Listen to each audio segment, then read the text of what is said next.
It's Re-Up Alex. It's B-Mo. What's going on, y'all? It's Pedro Knight from Adobo DMV. Pedro, Adobo DMV. Happy to have y'all here. This is a very special episode. We're highlighting community builders who have been here for almost a decade. Almost a decade, yeah. Almost a decade. Really building in a sense of multicultural community in the DMV area. And this is something special because it's not just a party. It's bringing people together on common ground and making sure that people are safe, people are happy and enjoying themselves. So that's a really, really deep meaning when it comes to these sorts of events, multi-genre as well. We're going to talk about their story, how they got here, where they're going, the current state of the United States. So really happy to have y'all here. Appreciate y'all for having us. Good. What's up, fellas? What's the word, man? All right. Chilling, man. Yeah? All right, just cooling it. Literally, it's not real cold outside, but we still cooling it. You know? Yeah. Chilling, if you will. Yeah, for sure. Yeah. Well, there's a lot going on, so, we're going to get right into it. It's really cool that we have 4 event producers here. Yo, wow. Look at us. People of Look color. at us on this side of the earth, too. Yeah. That's more than right. $2 in your pocket, I assume, I'm guessing. Yeah, $1.50, I see the space. But, with that said, how did y'all get into throwing events? Like, what was the intention behind that? You want to start with? Yeah, I mean, we've known each other since we were in 5th grade. 5th grade, Yeah. 10 with it. Yeah. 21 years next month. Okay. Happy anniversary, fellas. Yeah, we Thank met you. at church, actually. Okay. Funny enough. But yeah, so, I mean, we just known each other through middle school, high school. And then in college, I was doing parties, events at Towson. Oh, nice. Yeah. He was begging me, not begging me, but I don't know how you want to explain it, but trying to convince me very thoroughly. To, Yeah, do an event with him. I've been doing events in DC for about 13 years now, since 2012. And I started out working for Echo Stage in the EDM space and dance music. So coming up in that space and going to festivals and being exposed to the diversity in EDM, it inspired me to want an event of that magnitude and scale, but for us here in the DMV, Right. With a level of diversity that we have that's really unmatched out here. And I wanted to see something that reflected and that celebrated that, because at the time, in 2015, 2016, there really wasn't anything speaking to the area and celebrating the area, especially the way that we saw it. Right. Coming from Gaithersburg, that's where we met. Okay. And Fascinating. yeah, so that's really where a lot of the inspiration came from. And when the time came for me to go out on my own, I wanted to focus on the DJing and on sort of the big picture items. And I knew that I needed to link up with a promoter or with someone who could focus on bringing people to the party. And that's when, I linked up with my guy over here, with Walter. And I spent some time, trying to convince him to get on board with me, because I had the idea, I had all the vision set, I had the concept, locked in. I just needed a promoter. I just needed someone to focus on bringing the masses to the party. Mm-hmm. And at first, he didn't want to join. He didn't want to go for it. It took me about 6 to 8 months to convince him. There was no begging, but it's just following up and consistency. That's what it was more than anything else, because I knew that he was the only person that I wanted to join up with and link up with. There really wasn't anyone else that I was interested in teaming up with. So, push came to shove, and he eventually decided to take the leap, take the challenge, and join me in nightlife. And here we are, almost 9 years later. Yeah. Oh, yeah. Why him specifically? Well, I don't know, maybe No you can shade, speak to brother. that. I'm just curious. So, I had built a name for myself. Okay. The only thing was, the reason I kept not wanting to do it was because he's like, I need a promoter, and I didn't really see myself as a promoter. Interesting. So I was kind of just like my whole thing was, building community, Right. Like enjoying the culture. Because like I used to go to Towson University. I was like involved with all the student orgs. I was involved on campus. I was like the president of the Latin American Student Organization. And I was doing these events on campus, and I really had an influx of people come through just because of how I did outreach. And I was throwing house parties since I was a freshman. Yeah.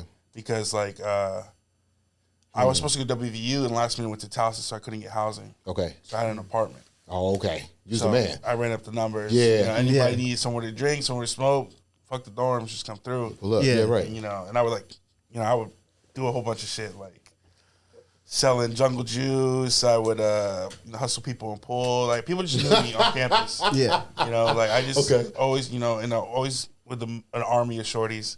So it's like, That ain't bad. that's just how I move. But like for me, it wasn't really like I wasn't promoting because I wasn't looking to gain anything. It was just how it was, how I always been. Like, we would have we had an open door policy wherever I lived. Yeah. Where people would just come to my crib to hang out, do homework, do whatever, and they wouldn't even have to ask to come through. They would just come through. Yeah. We never locked the back door, but we do that now. We lock we the door good. now. But, so, Pull up but to yeah, two, no, that two, was one. just No. and he was like, "Yo, I need a promoter." I was like, "Bro, I'm not a promoter." Like, because I never charged people for anything. Like, Right. Usually at a point where I was still living in Towson, but I was working like a full-time construction job. Right. And like my rent was like $200. So I had a lot of extra income, and I was just Right. throwing these like parties with like $200 food, rent. kegs, like everything, and people just people just come through. Right. And when he told me to be a promoter, I was like, "Nah, I'm not a promoter, bro. Like, I just do this for fun. Like, it's for community. It's like just who I am." And he's like, "But you could be making money." He would be like, "Yo, like, how much you spend at the bar?" I was like, "Man, people buy me drinks, man. I don't really be spending money at the bar." He's like trying to do all these things, and then eventually my job moved me to DC, so I like moved back to the area. And every July I would throw a booty popping bonanza. Nice. So I was Damn. looking for a venue. He's like, "Yo, stop." Booty popping bonanza. Yeah. So I'm like, yo, why are you going to sold. rent a venue? Why are you going to spend like thousands of dollars to rent a venue? I'm like, let me help you find a venue, find a spot. Right. Let me work out a deal, and we could make some bread together. Oh. So it's like a light went off in his head. He's like, damn, I ain't got to rent no. Yeah, All right, venue bet. could be the biggest expense. I'm open to So, it. Yeah. Big time. No, so, Big time. But for me personally, Fascinating. I needed a partner who saw the world the way that I did. In terms of diversity, in terms of, partying and, making a place where people can have fun in a safe way, right? Because that's what he was all about. That's, I think, one thing I admired most about him is that people would feel safe to let loose and, it's just to have a good time. Right. And plus with the music, like we both have a similar upbringing. We both grew up together. We went to middle and high school together. And, in terms of the diversity, we both experienced it. We both came up in it, and it molded us.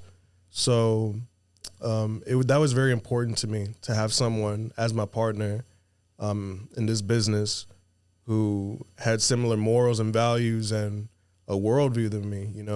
We pretty much, in simpatico with a lot of things, at least with the important things. And that was, definitely huge. Because there's really no one else, at least that I could see, who can do the job that he does. Gotcha. So we both bring a lot of unique things to the table. I think Yeah, like man. a huge thing is like, our sound, which is like inclusive of everything. Like, when I was throwing parties in Towson, like you would hear like reggaeton, merengue, go-go, R&B, hip hop, everything at the party. And there was never like a hitch. Like nobody was like questioning the sound. Like everyone was just partying to whatever. And, and that's the same sound he grew up on. And that's what Got it. I believe no one else can like, exhibit that better than him in terms of playing everything. That seems to be a very common word that we're expressing here, which is diversity and inclusion. You said diversity and inclusion. Now that makes you, futures of the state, just like myself, also believing in diversity and inclusion. Why is that important to y'all? Like, what about? Okay, so when I hear diversity from, let's keep it a bean. I hear diversity from white folks. I'm like, okay, cute, right? There's one black dude here, there's one Indian dude here, there's a gay person here. Diversity. When we say diversity, our expression of diversity is different.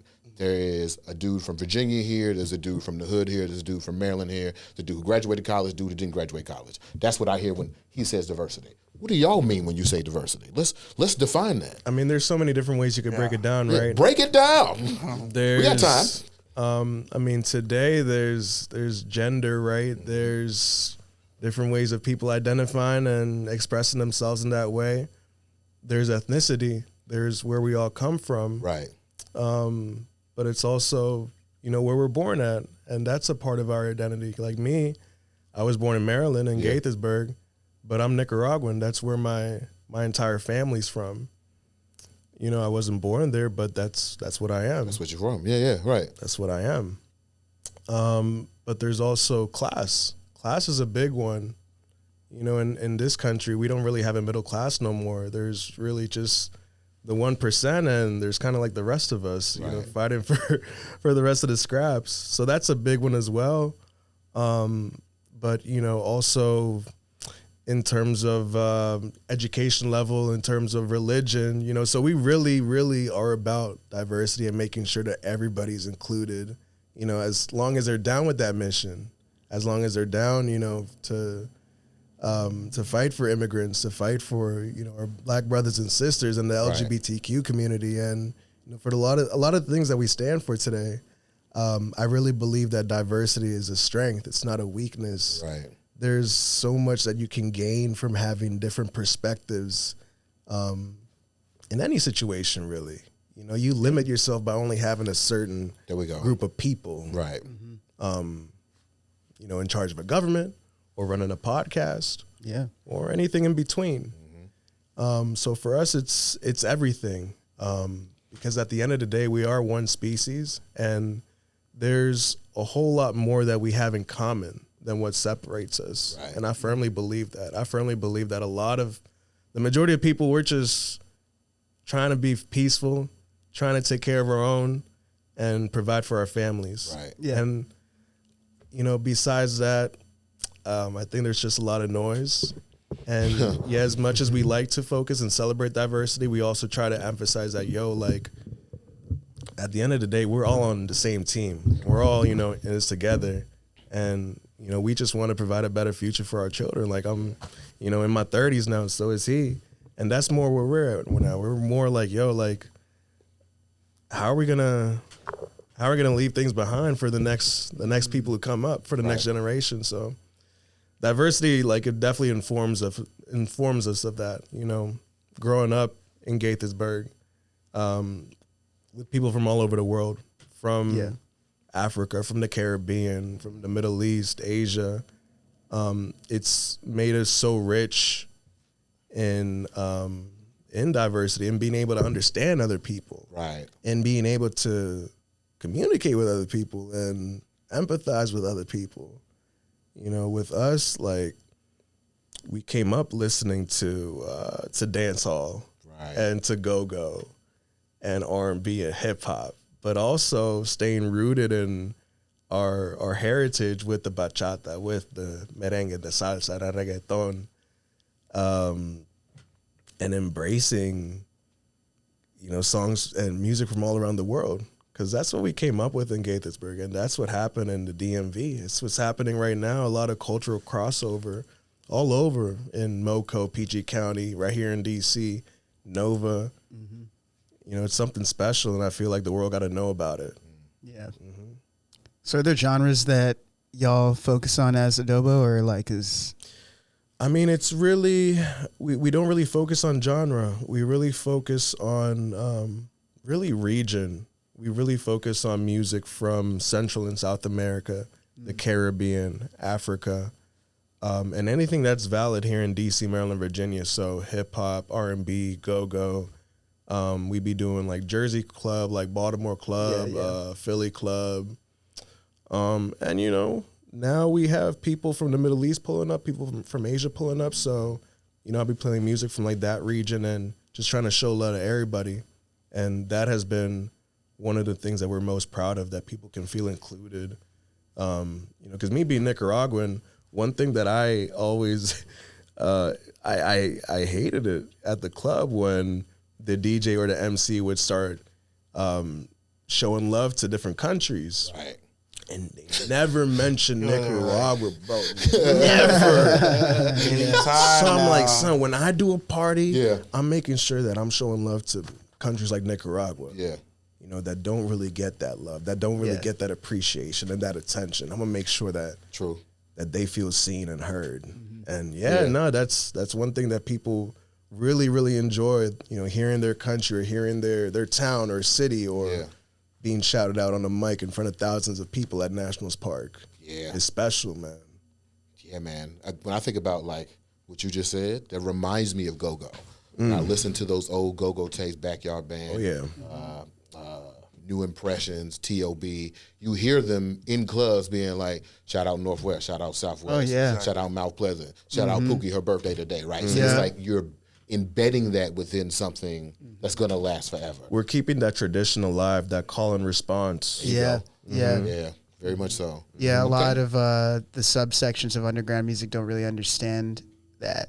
I think it's kind of like a something that's very heavy-handed in DC. Oh yeah, I mean, when it comes to MCs, you know, they not. You telling me on the down rhythm, down beat, whatever the fuck it's called, they not shouting out their town? That's what you're saying? No. UK Garage is not like shout out to the UK? Oh, in Europe, yeah. Okay, I think but not here. Oh, yeah, here especially it's in not England. really, in MCs, England. they be big enough. Oh, yeah. Okay. Yeah, Because that comes from the sound clash culture in Jamaica. Yeah. Yeah. The MCs, you know, big up in themselves and their neighborhoods and streets and whatnot. Windrush Generation. We talked about that on this podcast. So, you know, I definitely want to paint a little bit of a picture for people who are also trying to bring their communities together and, you know, not make it seem like it's this this glorified thing where, like, you know, you throw shows and like 1 million people come through, right? So, like, are there any specific hurdles that y'all had to kind of, you know, embrace or kind of figure out on your way up or even now, you know? Because, like, as a promoter, man, I work with mainly electronic music and, you know, we've talked about this podcast before, whether it's having to switch venues all the time because, you know, the venue owners don't really like the crowd or, you know, substance. We've had that issue. Yeah, substances at shows or, you know, increasing price of everything, you know, and then the ticket price goes up because, you know, I'll be the first one to say just about everything used to cost $20 now. You know, you're getting into third tiers at $60 for whatever. Doesn't you know? So yeah. Hurdles, you know, I think one of our biggest hurdles is always like, not as much now, but it's always like, or especially when we first started, was finding the right space because our crowd can be kind of unhinged at times. So, like, you know, we definitely ran into an issue where it's just like, we want to make sure we're in spaces that allow people to move, dance freely. Yeah. And, like, even if it's not dancing, just enjoying the music. And, it, like, one thing I always hated, I'm a big guy, always been a big guy, was crowded, like, when it's too tight. Yeah. The room feels too tight. And, like, a lot of spaces out here are very narrow. Very much so. Yeah. So, like, you know, that was a big thing that we've always, like, kind of focused on, was making sure that we had room to dance. Like, we were a dance party at the end of the day. So, like, you know, that was, like, number one focus, that we make sure people had the space to feel comfortable and have fun. Yeah. And, like, you know, and crazy enough to think that that's not as easy as it sounds when, like, there's so many venues, but not every venue is, like, built like that. Right. Like, not every venue has that in mind. You know, a lot of spaces are looking to maximize profit, not necessarily the customer experience. Of course. And for us, the number one thing is always making sure our fam, our clientele, everything is, like, they're having the best time they can have possible. Right. And, you know, that's our own, that's our real only hurdle, and making sure everybody's safe. That's what I feel. I don't know. Yeah, I mean, At least that's for me. He got it different. We're built different. Yeah. You know, so a lot of the issues and pitfalls that a lot of promoters and creatives fall into, luckily we haven't fallen into that. I have a lot of experience that I bring to the table, and we've been able to navigate things pretty smoothly for the most part. You know, even with, like you said, I hear you with these operating budgets, with these expenses, they just just keep going up. They add up, baby. Yeah. You know, but luckily for us, we have the creativity within us to tap into. So even if the budgets aren't as big or as healthy as they used to be, like I'll tell you, last year we had our lowest operating budget, I think, since the first year coming out of COVID. Right. And it was our biggest year. Wow. You know, so just take that for whatever you want. Right, You okay. know, No, but it's true. in terms of hurdles and obstacles, really the big one was COVID, pandemic. Yeah. There's really nothing you can do about that when we were the first industry to be taken off the board and the last one to be brought back. So that was very difficult, but definitely a learning experience and definitely something that we needed to get through and learn from. Honestly, the main hurdle and obstacle in my eyes is capitalism. That's what a lot of issues, not just that we're facing, but that a lot of promoters, a lot of creatives, a lot of artists, and honestly, a lot of people in other fields and other ways of life and different jobs and careers are being affected right now in a big way. Seeing what ICE is doing in my neighborhood, on my block. Sheesh, man. Seeing what this government is doing, not just here in D.C., but in Minnesota, but also in Puerto Rico and in Venezuela and in Gaza and in Africa and the Middle East and all over Latin America. Yeah. So we also try to use our platform to speak to a lot of things politically and to fight and spread awareness to a lot of these issues that our communities are facing back home that are being caused by our government and, you know, that are being backed financially with our tax dollars. So knowing all this and living in the so-called belly of the beast here in beautiful Washington, D.C., which is our home. It's always been our home. Yeah. You know, we grew up 40 minutes away from here, you know, and it's always something that we're going to fight for.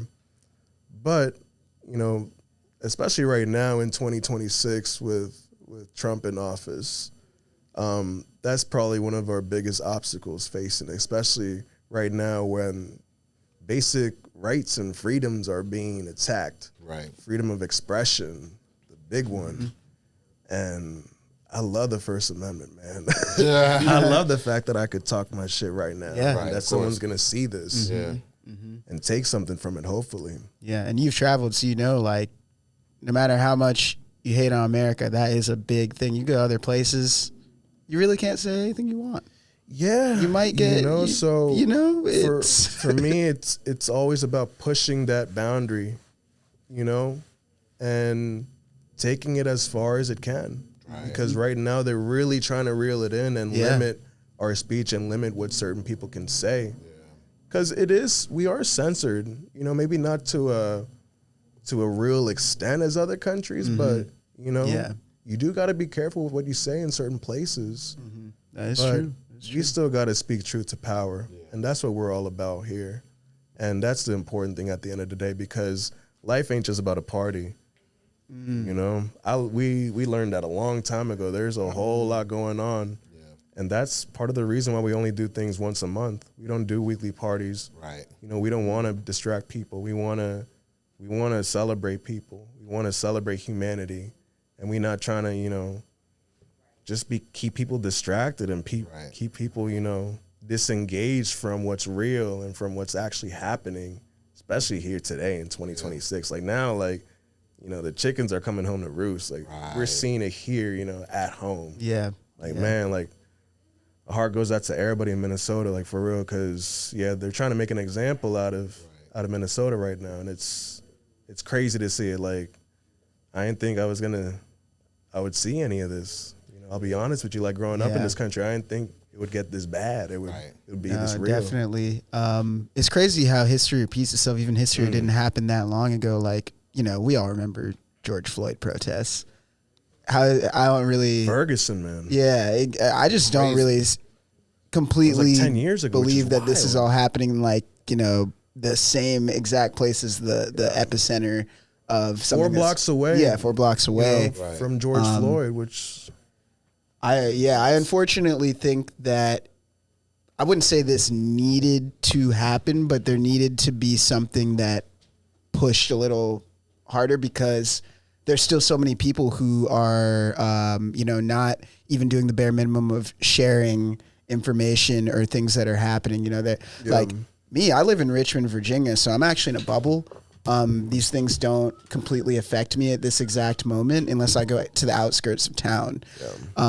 So seeing something push it over the edge, I think we need that if we're going to make a change. Yeah. Because, as you said, everyone, they have their own things going on, right? Yeah. People are very distracted these days. So it's something that's very important to really dive in. Absolutely. Yeah. Absolutely. You mentioned safety. And just to take us away from the federal government for just a second. Yeah. How are y'all protecting the ass throwers? Let's talk about throwing ass for a second. I want to talk about throwing. It's 4 dudes, 4 event people here, right? 4 men. Yeah, we could all go around in a circle. I can say we protect. How? Because one of the things I see about Adobo, I see the ass shaking with the seasoning on the ass, right? It very much reminds me of Uncle Luke. A little bit of the tip drill energy, but all of these things. Back in the day, I was just talking about tip drill the other day. So like in I think it was 03, 04, tip drill came out. I don't know when it came out, but I'm gonna tell you, I saw it in fall 2005. We had one friend in our middle school that showed that. He's like, I gotta show you some crazy shit. It's like he literally showed every guy in our 8th grade class. I gotta show you tip drill. I gotta show you tip drill. Yeah. That's why. So some of the times I see like some of y'all posts, I get that energy. But like, unlike the response in 03 was like, oh, you're degrading women. I've always seen it as like, oh no, these women volunteered for this. Like these women signed up. They want to throw ass. Yeah. Who am I to deny you the ability to move your own body? Right. But I'm also thinking about, okay, as promoters, as men in this new age, 2026, excuse me. How are we creating systems to make sure that our ladies and gentlemen are safe while they throwing ass at the party? Well, I'll tell you, one thing that made me want to work with him was that he made everybody feel safe at his parties, especially the women. Okay. That's just what it was. Yeah. There weren't no creeps. There weren't, there was none of that goofy behavior. Really? None of that. Nah. Kept the goofies out? We police ourselves. Okay. Yeah, goofies out, but all my homies are silly gooses. Okay, I got you. But yeah, I mean, I think mainly it was like one, it's easier in a space where it's predominantly women. Yeah, there you go. Our party is usually like 60 to 65% women, and we prioritize their experience. Mm-hmm. So when even like in a relationship, you prioritize your girl.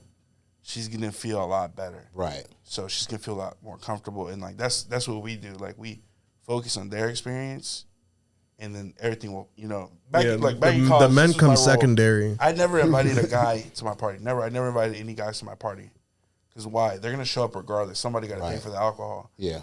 So, when you only invite girls, or make it mainly about them, they're gonna take the initiative to show love. Because, women are very responsive, and no one's going to take care of you like a woman. Like, you got your boys and all that, but no one's going to take care of you like a woman. Mm-hmm. So if they're your main focus, you're never going to, fail. That's how I put it. And if you're making sure they feel safe, they're going to always show love. Yeah.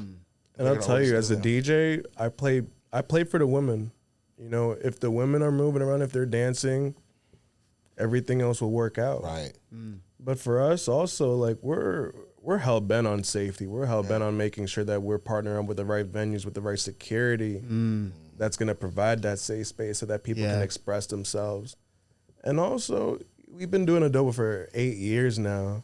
We come from that tradition of literally pouring seasoning on people.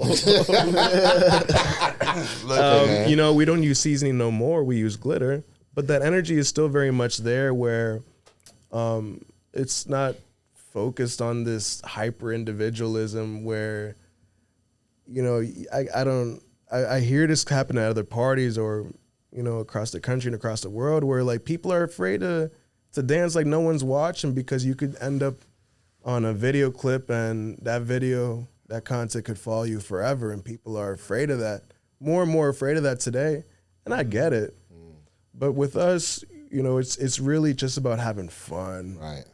Not looking cool, not worried about looking cool. Like at Adobo, if you're not dancing, you look off. Yeah. Right. Not gonna say you look weird, but you look off. Look off. Yeah. If you're just trying to look cool, like it's not that type of place. Like it's really the place to let loose and just to have a good time. Like we need a little bit more of that nowadays. There's too much posturing in the club. Like we don't do bottle signs. We don't do bottle signs. Like, no. We don't. No. They have the sparkles. That's like, even that, No, there's no. I think the best way to put it is this, right? When you're the main focus, like in a room, everyone picks at everything about it, right? Yeah. But if you focus on the group, no one's really like paying attention specifically to one person. Everyone's just enjoying the time. But like, say you have a section, this is how I see it. You have a section, you got signs, whatever. You want to pop out that way, there's nothing wrong with it either. That's just not what we do. Right. And like when you have like the signs and all that, people are fixated on you, like, oh, I gotta get on stage. I gotta get in the section. I gotta get a bottle. I have to put the raunchy message on the on the sign. Right. I want to get that Instagram story of them posting my sign because of some bullshit that I put up on there. Right. It's just like instead it's more like like if no one's, it's like if you don't, you tell someone to look, he's like, I got your neck. Yeah. But if you never tell anybody to look, everyone's just minding their own business. People just having fun. No one's really fixated on that, and then that's why we focus on that, like making sure people are just essentially have more space for activities. Right. Like people are gonna right. Yeah, favorite movie. Yeah. People are gonna do them. People are gonna do them, and like if you give them the space, like that's all we want. Right. People to have fun and feel safe. I don't know where we got to the point where people feel that you need to spend hundreds of dollars or thousands of dollars in order to feel like you're having a good time and buying a bottle sign or getting a coffin sent out. Hey, I'm not gonna lie. Yeah, maybe for a birthday. Yeah, that shit funny. I'll knock with the Undertaker theme, yo. I'm not gonna lie. I'll knock anybody's else. So like, if you're gonna have a coffin, you gotta have the dudes in the tuxedos dancing with carrying that joint. Yeah, you got to. But like, you got to commit to it. Yeah. But for me, it's just like you don't want that to be the norm, like the requirement that you gotta spend to have a good time here in DC. No, like fun shouldn't be expensive. Shouldn't be expensive. What? You should be able to just pop outside like we was kids, right? Yeah. Can we go outside? We're having a good time. Something is coming up though. Something is happening to me, Alex. I'm listening to these two fellas, and I had a question before I came in. And it just keeps getting louder and louder. Can y'all? Maybe what's the difference between community organization and promotion? Ooh, what's the difference? Because I thought I heard you had an answer when you were telling your origin story, but now I was like, no, I think it's something a little more deeper than that. Yeah. Because okay. Origin story is like, oh, you thought you was a promoter, I thought you was a promoter, therefore let's promote together. But it sounds like y'all are more interested in gathering community together. And when I hear, the answer I heard you say was like, oh, if I'm a promoter, I want to get something out of this. It's a very capitalistic statement. So I'm like, oh, maybe promoters want to make as much money as possible. So y'all got the signs, y'all got the coffin, we $1,000 for a bottle, but y'all sound very anti that at the same time. I feel like promoter might be a dirty word. Not dirty, but I mean like it has a stigma. It has a stigma. Yeah. Stigma. For me, I still say this. I don't really see myself as a promoter. You might not be. I do promote. I do promote. Obviously I get booked to do shit. But people ask, what do you do for work? Yeah. Yeah. I'm a promoter. Right. I promote. Right. But like when it comes to our own, I throw grit on ass. That's what I do.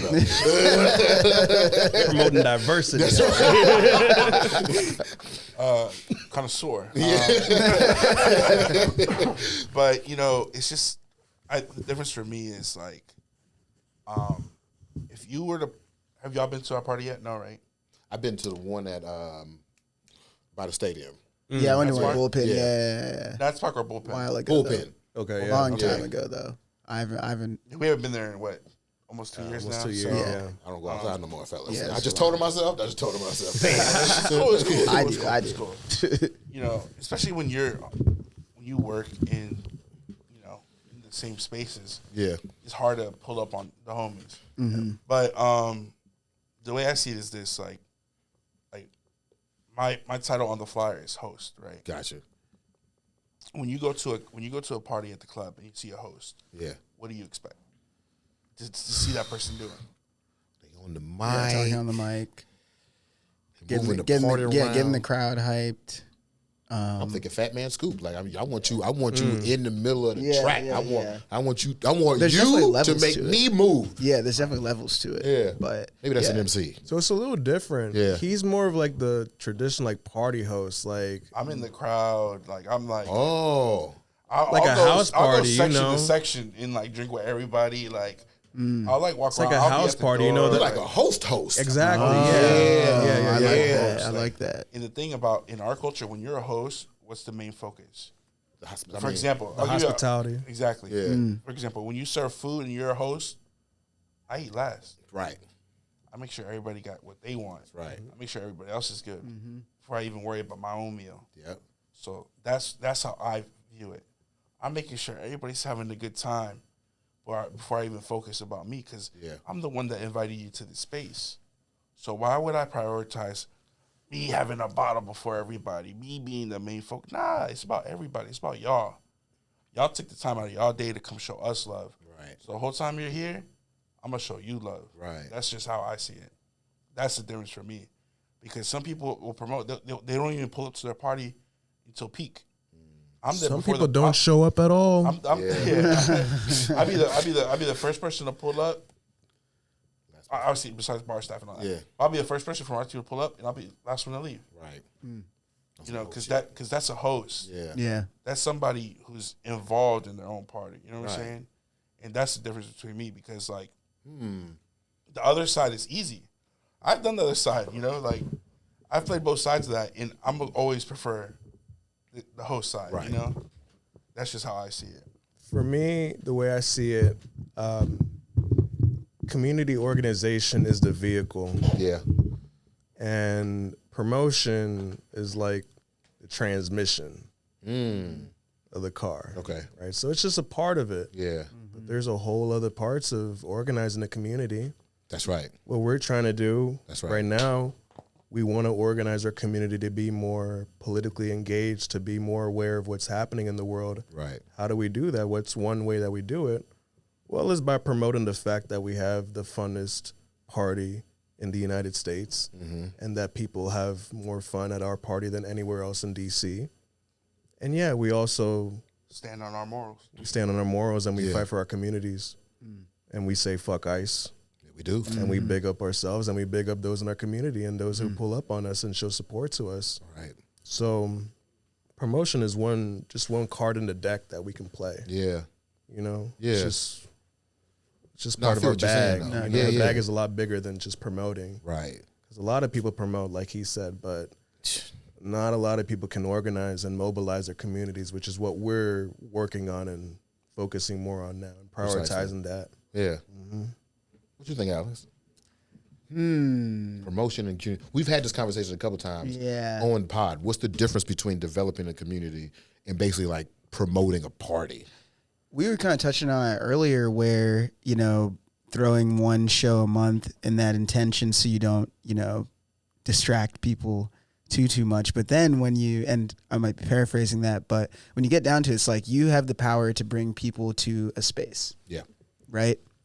So with that said, you know, we can have fun and party, but I really do think that those things that are ancillary to just the party are super important, like you said, with, you know, the fuck ICE thing. Like that's a small portion of it. For me, one thing that really bridged the gap, I guess that was like this year, because I promote electronic music events in Richmond.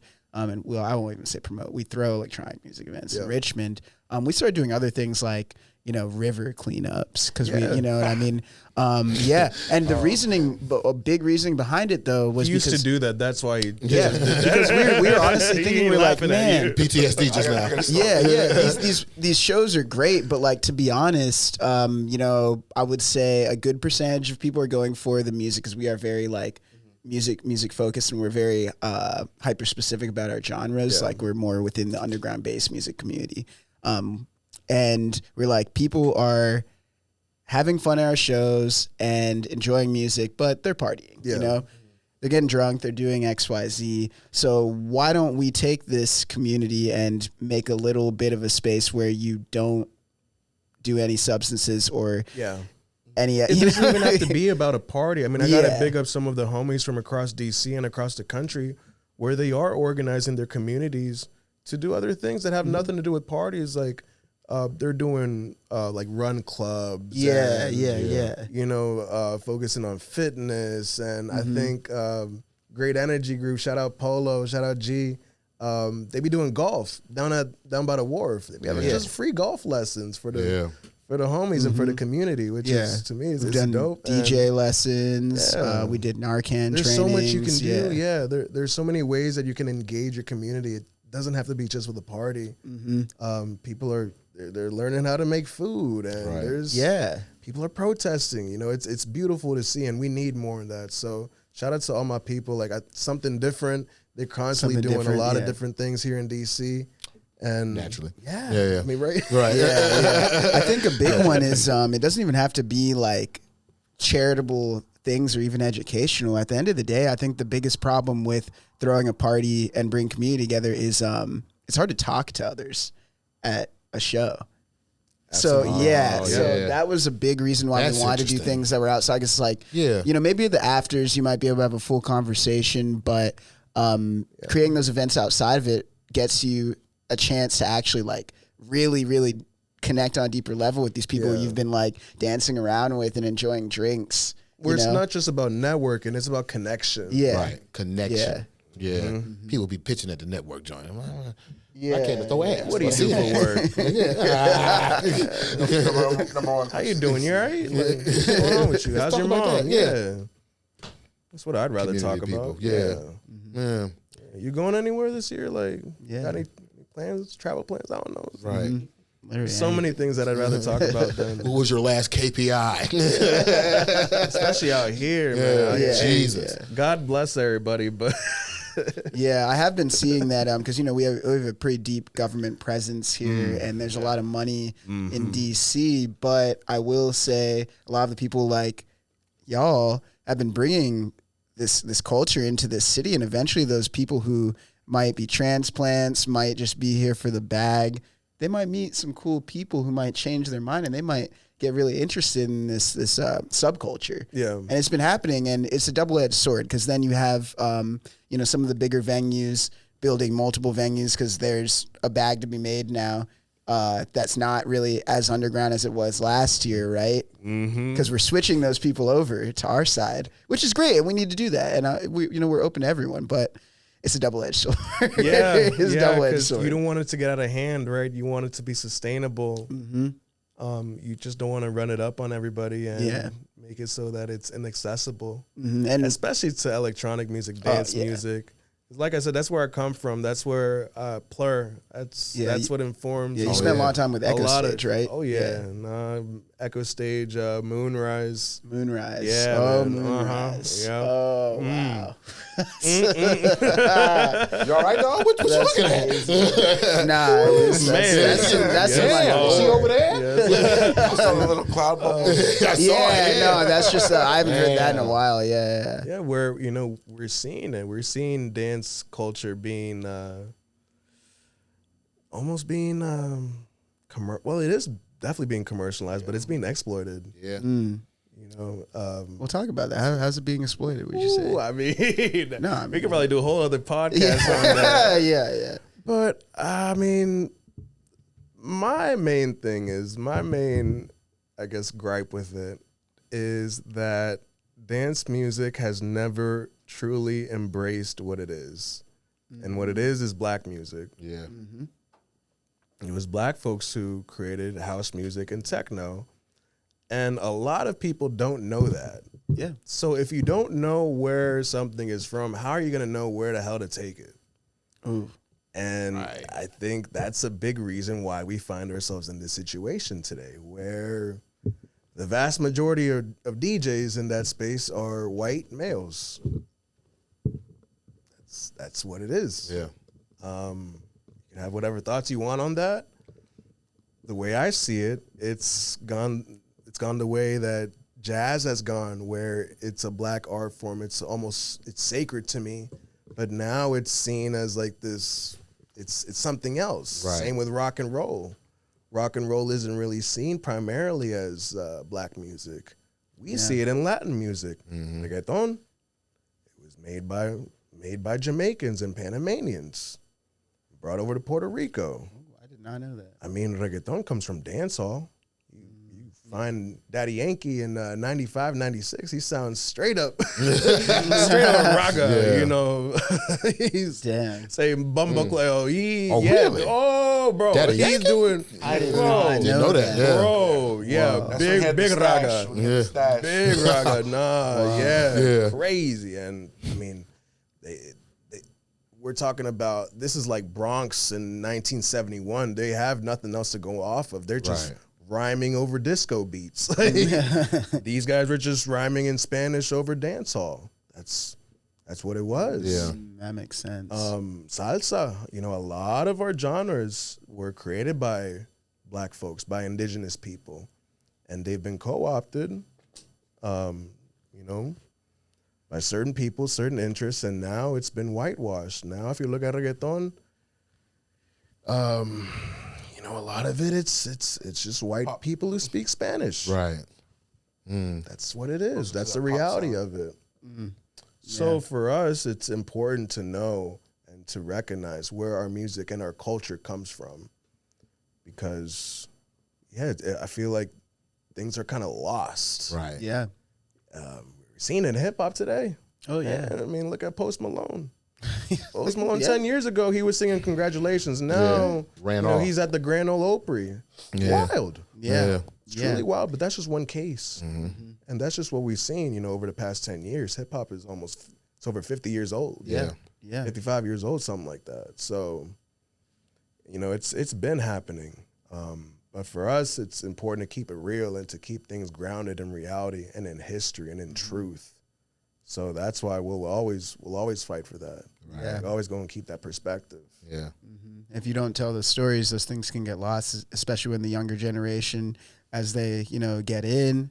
And, you know, we're also in my scene, we're very open to that as well. Like, we are constantly bringing in the younger crowds and getting them from those more pop leaning genres and making them feel safe and included into our You more actually said underground. something really important there, because we lost that with COVID. Oh yeah. With COVID, Definitely want there to was touch like on that. a year or two where I feel like a lot of OGs were phased out. They stopped going out for whatever reason. Yeah. Yeah. Life happened. Family. Moved across the country, new job, whatever. Right. But then you had all these kids coming up, not knowing how to act, not knowing how things. And I was there. What? Yeah. Like 18? Yeah. But what happened, I came up in the scene in 2012 where the OGs showed me, yo, Yeah. we don't Same do here. that here. Right.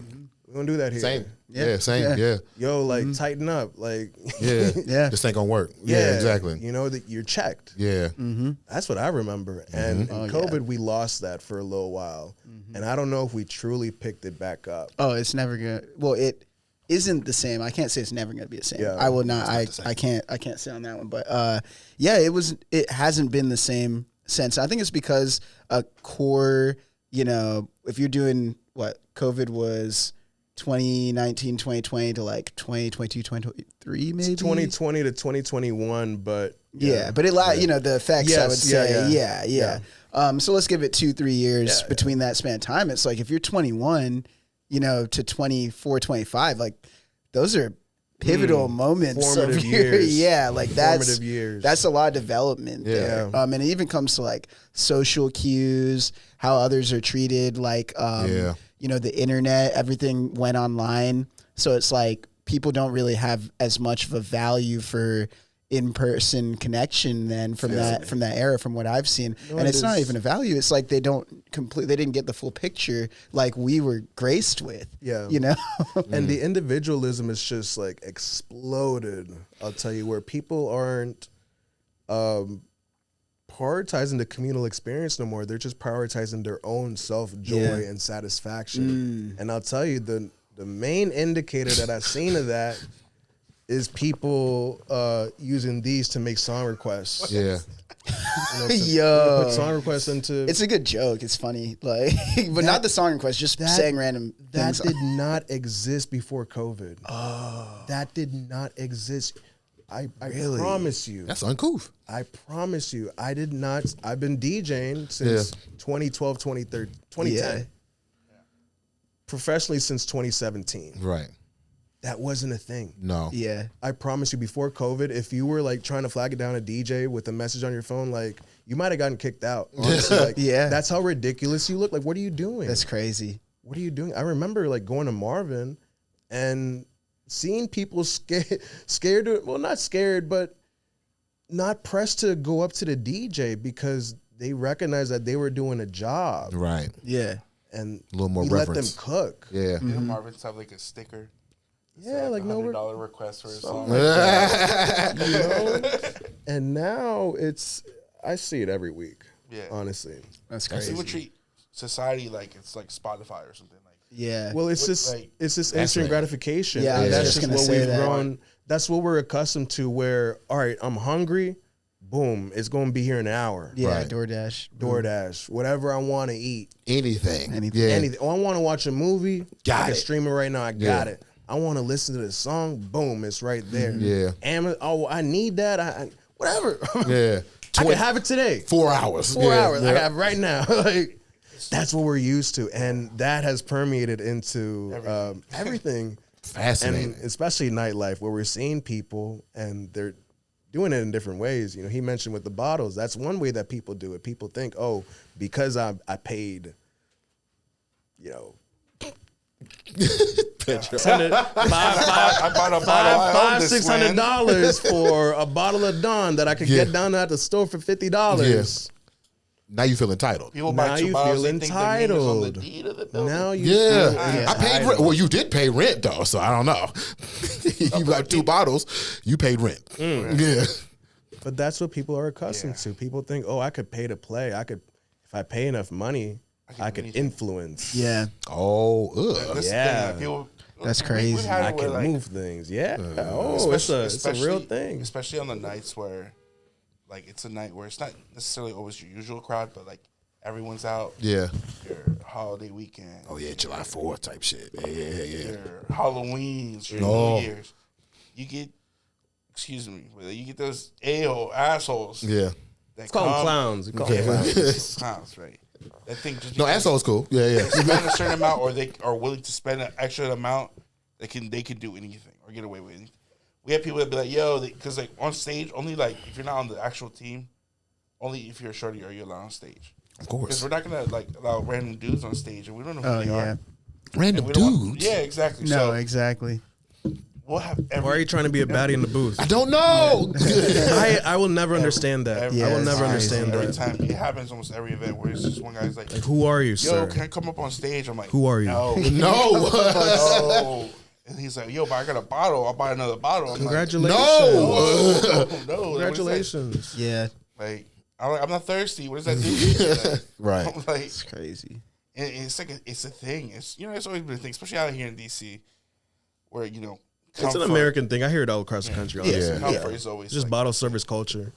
Ugh. Yeah. Let me go brush my teeth now. Right. Let me ask you something. I think this might be my last question, though, fellas. Let me ask y'all this. My similar to y'all, started in the event production game pre-COVID, I think 2015, 2016, around that time, doing live music.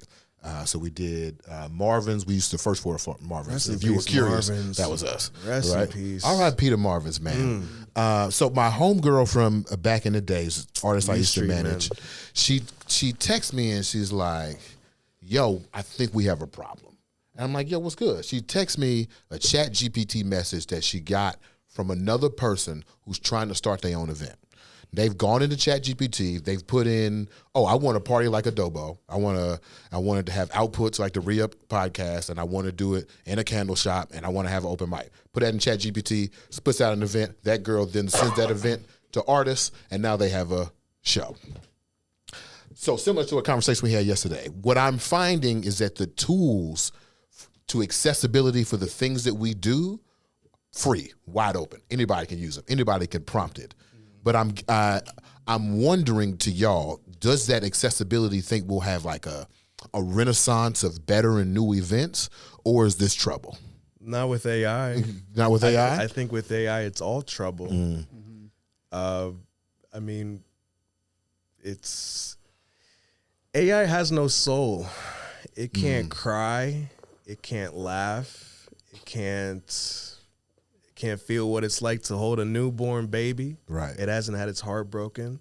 So how the hell can it make anything substantial or worth loving?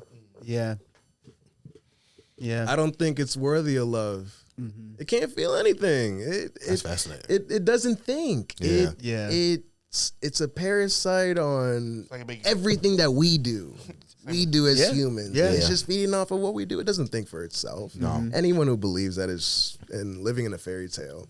Yeah. So there's that, right? But there's also real life implications with the proliferation of AI. Yeah. We're seeing it with these data centers that they're trying to build in PG County, in Montgomery County. They got them in Ashburn. Ashburn is Northern just Virginia, a big old data center. We have the most in Northern Virginia. I think I have any county in the entire country. And people across the country are getting sick. Yeah. People They are are. dying because of these data centers. Poisoning their water. Poison in the air, it's poison in the water, it's poison. Right.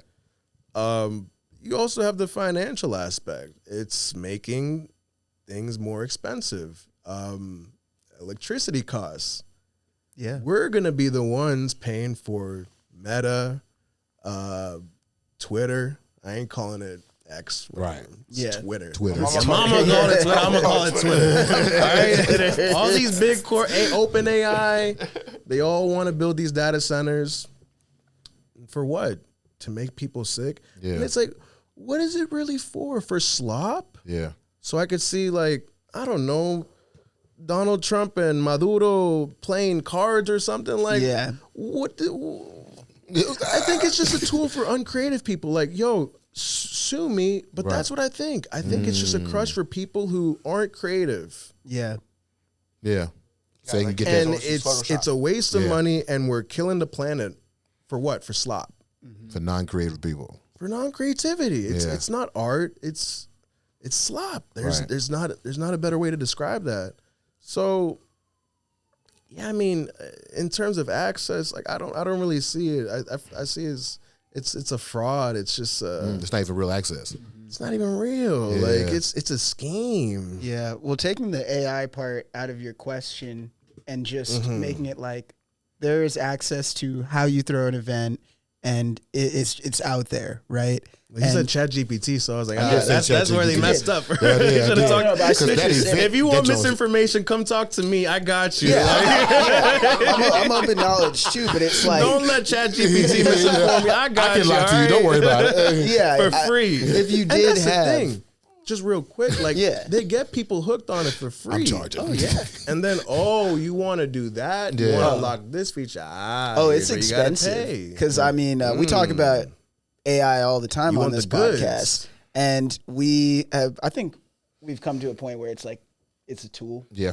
It's a tool, and I think the problem is the more people use it, we are all in a competitive market in a lot of different things that we do. So there are times when I will ask ChatGPT to look over something or use it as a tool just to see what its opinion is comparatively, because I know everyone else is using ChatGPT. So that's a problem for me.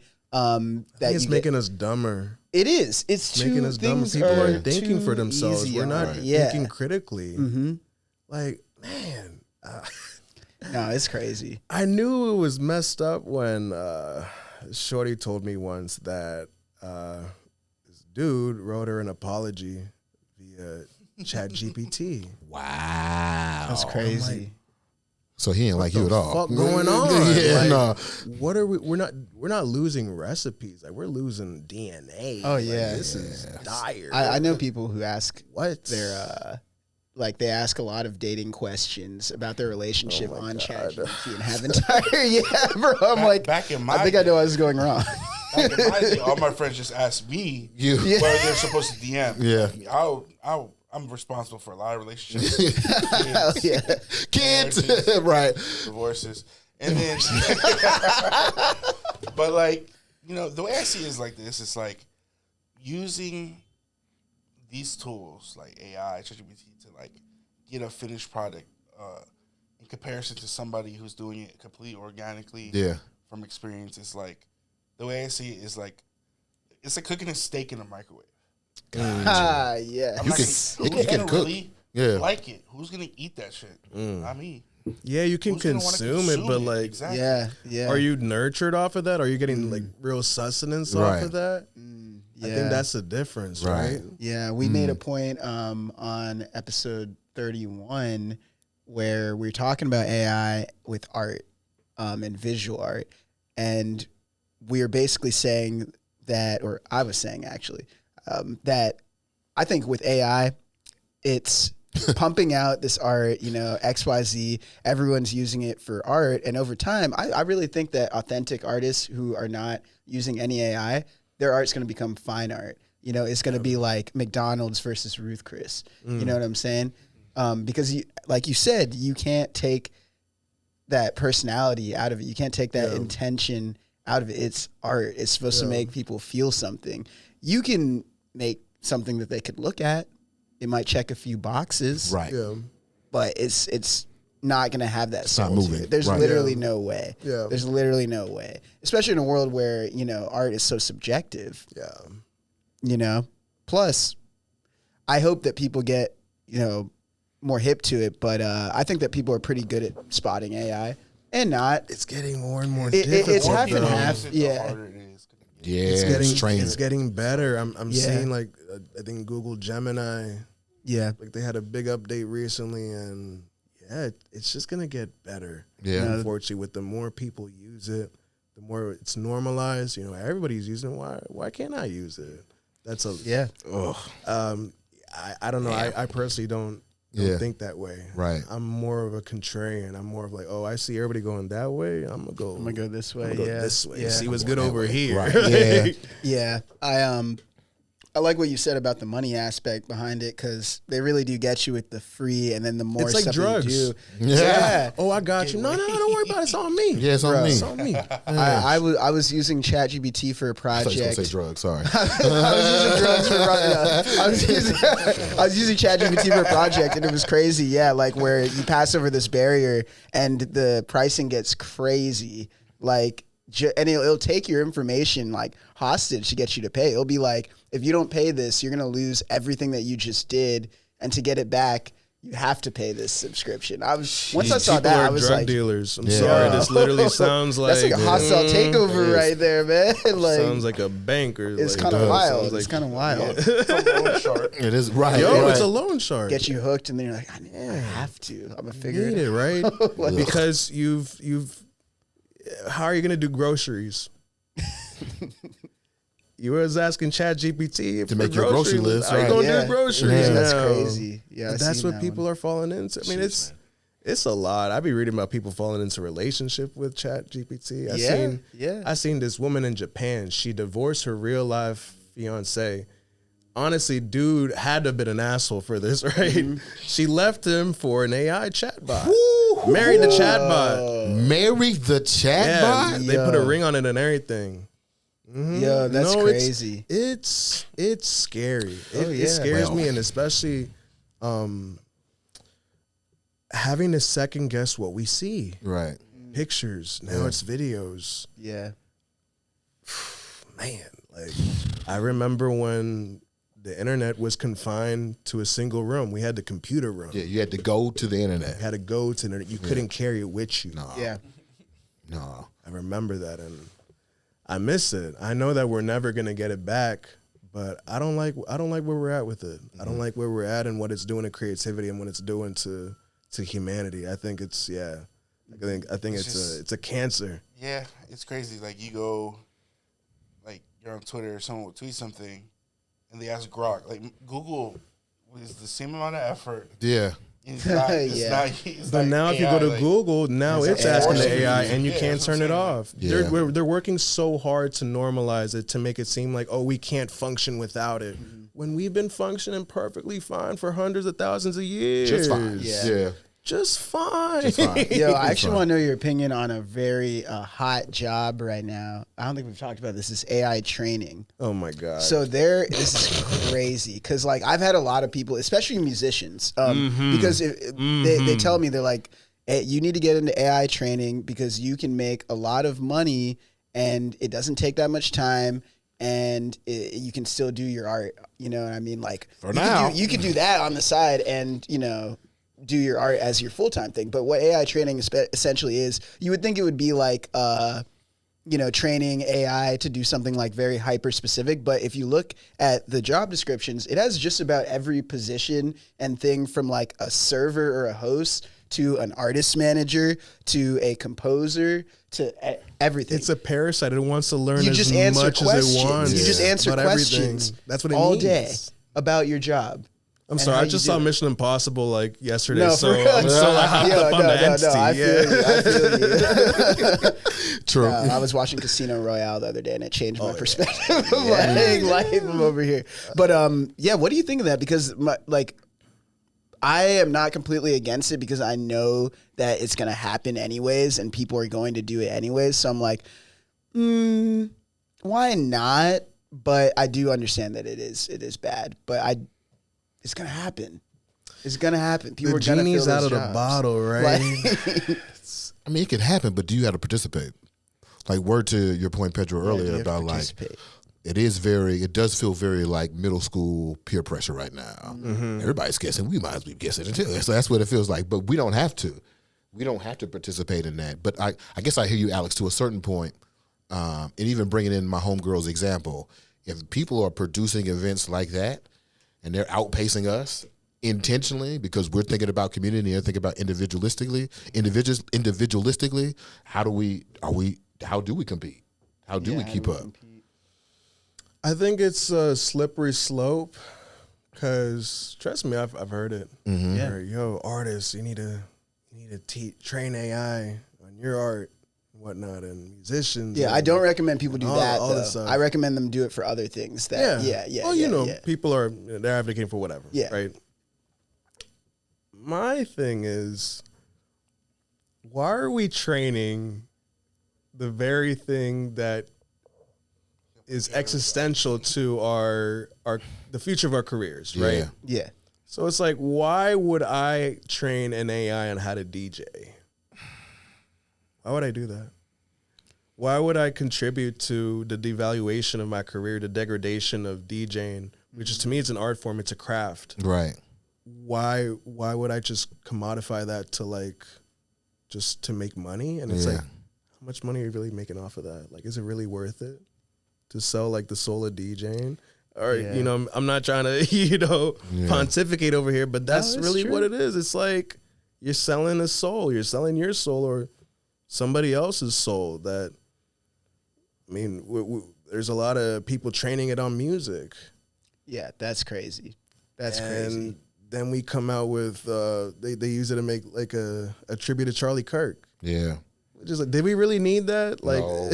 Or Charlie Kirk. Did we really need a Violet Funk version of that? I don't know. The music part is really bad because, like, even Spotify. Oh my god! And it's not.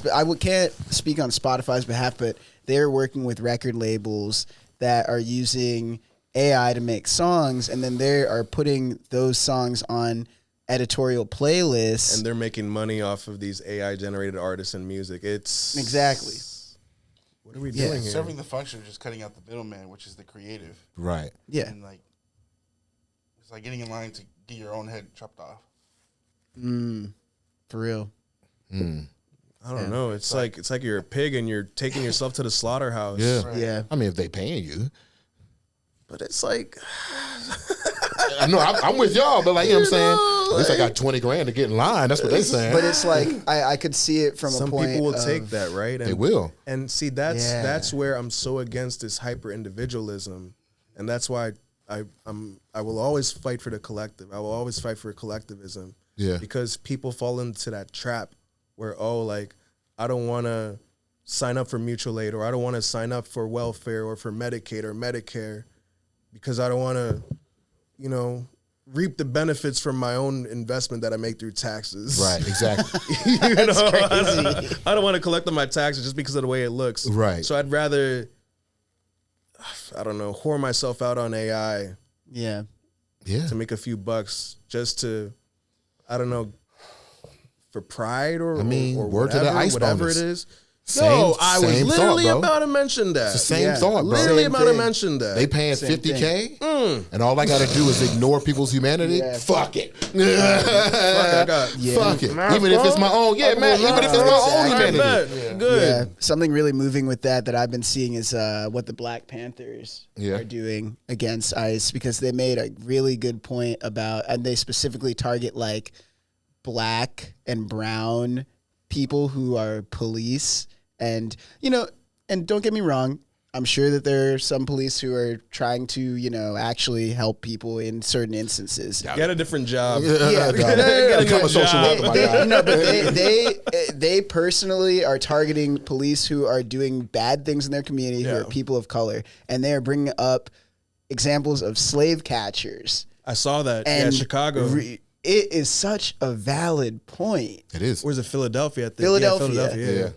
I love yeah. that comparison. Yeah. I mean, because how are you gonna go to work, Yeah, right. beat people up, take people away from their families, do all of this sort of stuff, and then go home, You take shouldn't be able to everything live off, in peace. No. relax, go Eat a collect Popeye. a check, Yeah. feed yourself with it. Like, you can't find anything else to do. That's crazy. That's crazy to me. And that's why I need us to be more vocal about it, because it's different when you have someone of your kinfolk, of your complexion, checking you and calling you out. I don't know. If a white person wants to say whatever they want to me, all right, whatever. Yeah. Yeah. Yeah. But if it's like a brother or someone from the community, then that's going to hit. Right. It's going to hit a little differently if it's coming from someone who looks similar to me, or who looks like my dad or my grandfather or my grandma. Yeah. It's always going to hit a little bit different. So we gotta speak to their humanity. I mean, at the end of the day, they are people. Bring shame. And I ain't trying to give up on anybody. Yeah. But yeah, shame works. Bring back shame. It really is. Yeah, I only have. You have any more questions? I got one. I got one more question, and I've been trying to rinse this for a while. So it's cool to have 4 promoters here. Sorry, 4 event producers here. Thank you. 4 community. There you go. builders. Boom. There we go. Boom. So there are times when people who are not part of underrepresented communities or affected by an exact problem create events or book certain people during times, let's say, of, it's a special day for that community and they want to do an event for that community. So therefore they book a event that highlights that community. Do you think it's more equitable for as somebody who has nothing to do with that community, do an event, book a lineup with all people representing that community, or maybe not do that event and throughout the year just do things equitably, kind of like we were talking about earlier, where you book people of color with range, you book people who come from different orientations, LGBTQIA plus. You book, Gotcha. I'm of So the opinion. you're asking us if white people should throw Black History Month parties with all black folks. What do you think of that? Yeah. Is Or that should this okay? all white community throw Hispanic, you know what I'm trying to say, Heritage Month parties without Hispanic people? without Latina people, or without Latina people as owners of that particular entity. Without Latino people as owners of that. Interesting. Yes. This is Very complex question. multifaceted. Hispanic Heritage Yeah. Month. Come on, BMO. Damn. I mean, there's a big issue of things being co-opted. I mean, look at Boiler Room. Mm-hmm. Boiler Room used to mean something. Yeah. You so messy, man. I love it. I love it, man. But hey, it's capitalism, it's business. They had to change their model, and they sold it. I think it's switched hands a couple times now, and now it's something where if you have enough money, you can do your own Boiler Room party, Right. and book whoever you want. Mm-hmm. Again, You can have your thoughts on that. For me, I'd rather do things a different way, where, if I want to be involved in a certain community or a certain culture, like you got homie Yadi Ya's book over here, Long Live Go-Go with Mochella. When Yadi asked me during COVID, this was after George Floyd, and they were doing a big protest march on Juneteenth. that's right. Well, we're all about building coalitions across color, across class, and religion, all these things that I mentioned before. Right. And he asked us if we could hold down the intersection of 14th and U Street while they were, making their way over. I said, Yeah. whatever Yeah. whatever you Of course. need, we got y'all. So I feel like it's different when you're being invited into a community or into a space or into a culture than paying for it. Yeah. Because a lot of people today are paying for it. We're seeing it where there's all girl parties being thrown by men. Mm-hmm. That don't make no sense to me. Right. It's being marketed as an all woman, all girls party, but who's benefiting from it? It's men. They're booking women DJs, so it has the appearance Right. of it. It has the perception that it's only women involved. But this is capitalism, baby. Yeah. Yeah. You got an old white bald dude behind it.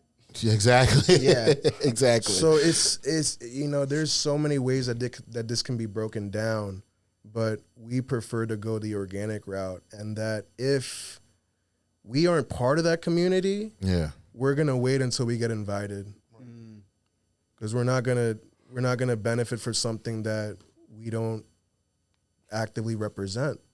Like, we advocate for the LGBTQ community. We've been advocates for it for 8 years now, longer than that, but at least with the party, we've used it as a platform to support that community. And that's a big question that we've gotten over the years, over and over again.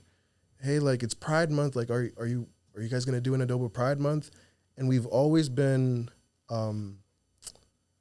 very mindful and very intentional of when, we step into that space, because we want to do right by everybody and respect everybody.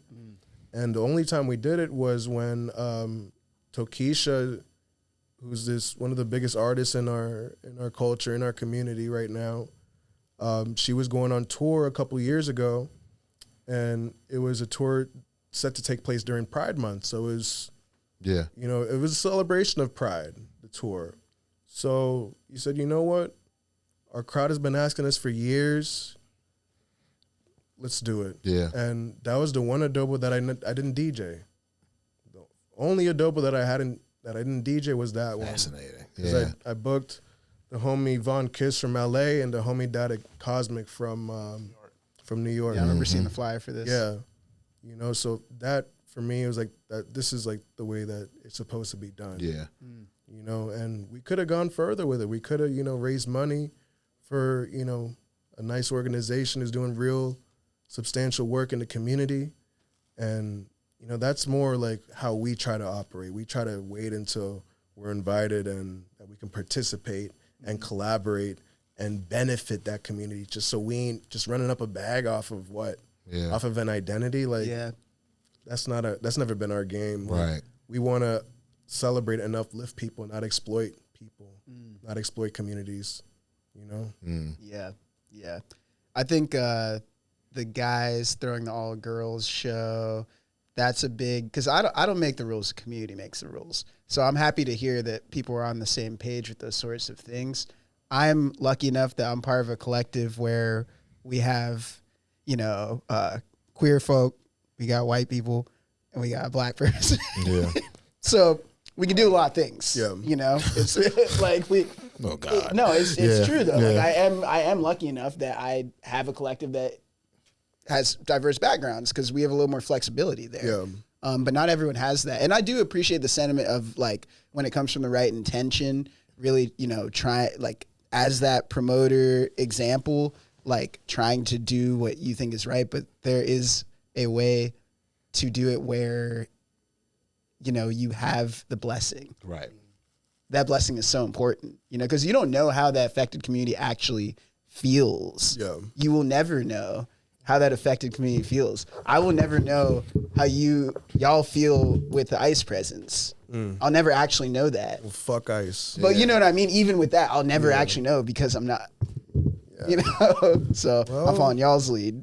Like, I'll tell you, Everybody should be scared. everybody should be, because here in DC, I've only seen black men be harassed, detained, arrested by ICE or all these motherfucking dozens of federal agencies out here in DC that operate freely. Yeah. I've only seen black men be detained and be caught up in this. This is just me personally. yeah. I'm not saying it's the majority. For the longest time. But I mean, it's the chickens coming home to roost. It's eventually gonna affect us all. Yeah. Whether we like it or not. It was a white woman who got shot in Minneapolis. That's crazy. Yeah. A white woman. Yeah. That's part of the reason why it got so much attention, because ICE killed about 30 people last year. It was all people of color though, so Right. they didn't get no definitely. attention. But this They white didn't get woman- the good footage. Right. I mean, they killed, I can't paraphrase, but I know it was more than 10 people after George Floyd got killed. Yeah. So. So yeah, it's like eventually it's gonna affect all of us. So I just need everybody to pay attention and to believe in each other more, and to not be so scared to connect with each other, because I think that's one thing we lost, where it's like, oh, he speaks Spanish. Well, I speak French, so I'm gonna keep to myself over here. Where it's like with us, like, oh, you want some pupusas? I got you. You got some fufu? All right, bet. Yeah. I like oxtail too. Yeah. I like to beat my feet. You like bachata? All right, Yeah, bet. right. Like, Let's we do can- it. Yeah. Yeah. Let's get busy. Let's do it. Here, let's take the shot. You're right. That's it. It doesn't have Like to be. seasoning? No. That's the thing. Everybody. Oh, my God. Anybody who's got taste, right? Yeah. They know Everybody got- seasoning. They know seasoning. That's a big reason why it's called adobo, because we know that it speaks to a lot of people across community, across culture, across language. If you've ever gone down to a certain aisle in the grocery store, you know it's good. You don't even have to speak Spanish. Yeah. You know what's up. Yeah, it's good. Thanks for listening, y'all. If you get a chance to subscribe, like, download, and follow, we really appreciate it. You can find us on Instagram at TheReUp, ODCAST. You can also find us on Patreon for exclusive content. New episodes every other Thursday. Thanks for your trust. Appreciate y'all.